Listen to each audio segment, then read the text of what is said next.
Good morning, Dr. My name is Pham Duy Bao, and this is my SID, and this is my teammate. Good morning, Dr. Yoshik. My name is Luong Thuy Vy, and this is my SID. And this is my presentation for task 1 and task 2 of the assignment 3, focusing on a subnet configuration, IP address assessment, and VLAN. So this is my network design in Cisco Packet Tracer. It includes 2 routers, 4 switch, and 4 subnets, subnet A, subnet B, and subnet C, with 4 hosts each, and subnet D for 8 hosts each, for 8 hosts. And each subnet connects to the router with a switch, forming a star topology where the router is the central hub. And in subnet A, I create another 2 subnet for 2 VLAN, and I use subnet mask flash 27.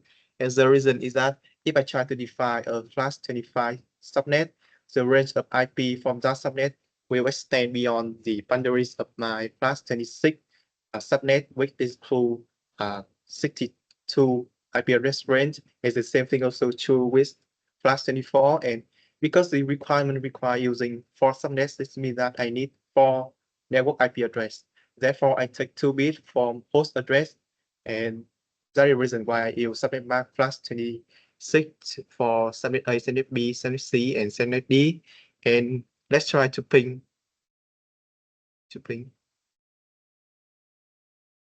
It's successful.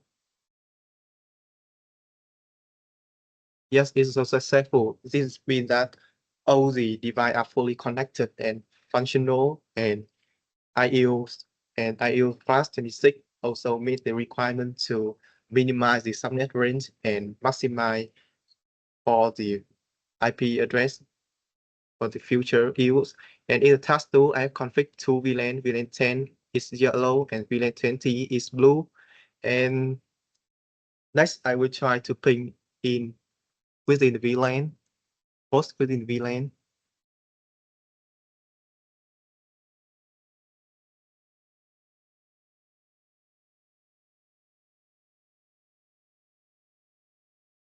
Yes, it's successful because in a VLAN, device can communicate directly with each other because they share the same broadcast domain.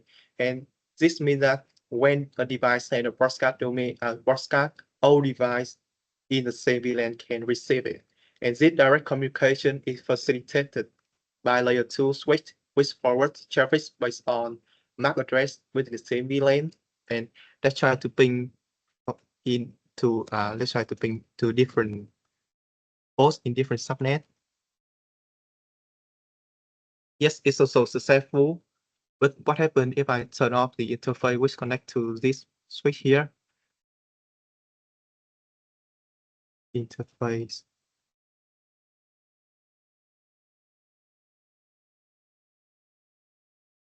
Okay.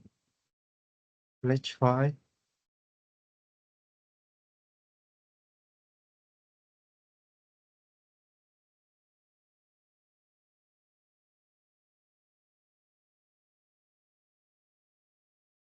Yes, it cannot communicate because when hosts need to communicate with device on different VLAN or subnet, the traffic must be routed because VLAN is treated as a separate IP subnet. And this is where layer 3 device such as router or layer 3 switch come into place, which has routing capabilities. And the layer 3 device can perform routing function to forward package to different VLAN or different subnets based on IP address. This is the reason why when the router interface is turned off, we cannot ping in different VLAN or subnet. So to demonstrate, for example, this device want to communicate with this device, the message is sent to this router, and the router will check the network IP address. If the IP address match to the list here, it will forward to the next hop. The next hop is the router here, and will forward the message to this router, to this device, to this destination. But when the router is turned off, it cannot forward the data. So next, I will explain how VLAN work for inter-VLAN traffic. So first, device within the same VLAN are part of the same broadcast domain. This means that when one device sends a broadcast message, all devices in the same VLAN can hear it. And second, switch maintain a MAC address table that MAC address to specific ports. When device in one VLAN 1 send data to another device in the same VLAN, the switch look up the MAC address of the destination in each table and forward the frame to appropriate port. This process ensures that devices within the same VLAN can communicate effectively without needing a router. And in the next section, we will illustrate more about it. We will explain more about the task 3 and task 4. Task analyze the routing behavior of a network packet. Suppose I would choose this one as the source and this one as the destination. First, I want to clear the ARP table and ping from this subnet, from this device to another device by using the command ARP-D to clear the ARP table and ping.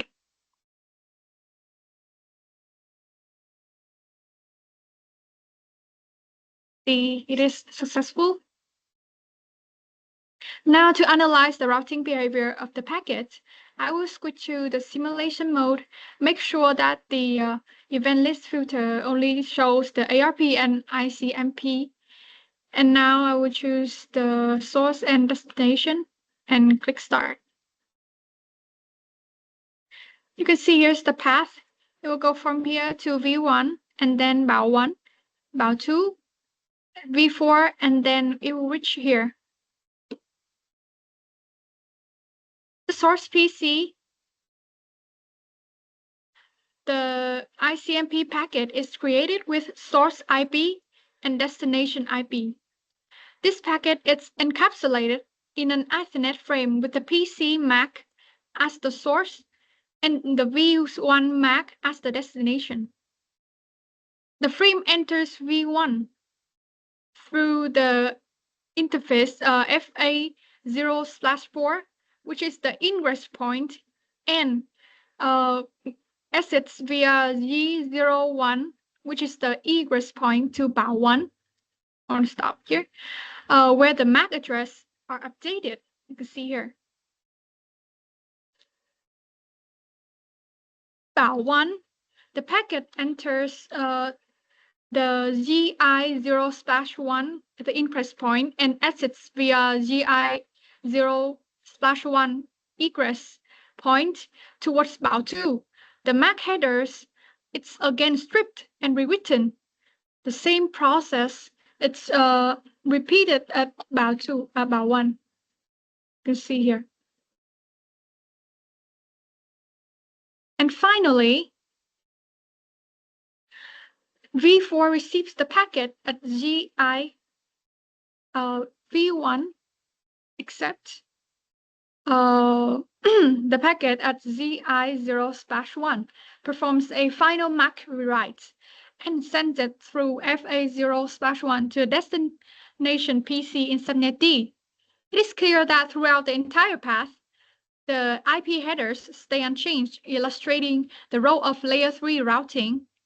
Meanwhile, the MAC address is rewritten at every router interface, showing how layer 2 operates on a hop-by-hop basis. This confirms the distinct responsibilities of layer 2, the local delivery, and layer 3 end-to-end routing. Now let's move to part 4. To explain the technical data exchange process between the host and the web server, we use the OSI 7-layer reference model, which describes how encapsulation and decapsulation occurs during transmission. I will start by pinging between the server to other devices in different subnets.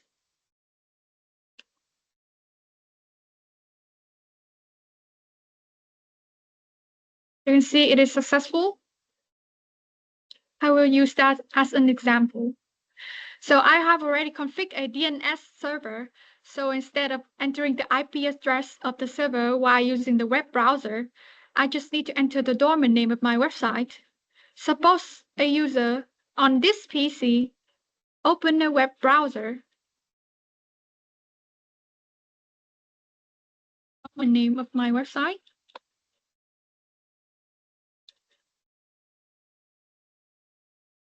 The communication begins at layer 7, the application layer, where the browser creates an HTTP GET request. This data is then translated at layer 6, the presentation layer, and a section is then established at the layer 5, the section layer. Next, at layer 4, the transport layer, a TCP segment is created, specifying a random high number source port and destination port 80 for HTTP. At layer 3, the network layer, an IP packet is formed with the source IP 192.168.1.2 and the destination IP is 192.168.1.7T.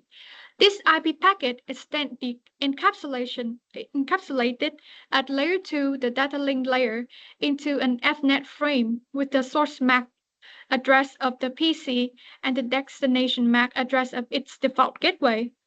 Finally, at layer 1, the physical layer, the entire frame is sent as bits across the physical medium.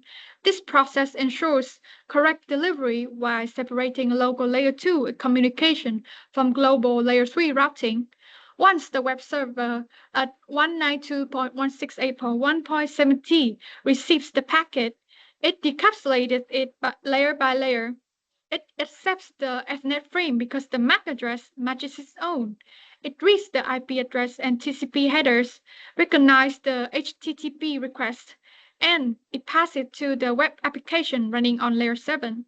The server then sends back an HTTP response, going through the same 7 OSI layers in reverse, and the MAC addresses are updated again at each router interface, while IP addresses stay the same throughout the return path. That is the end of our presentation. Thank you for listening.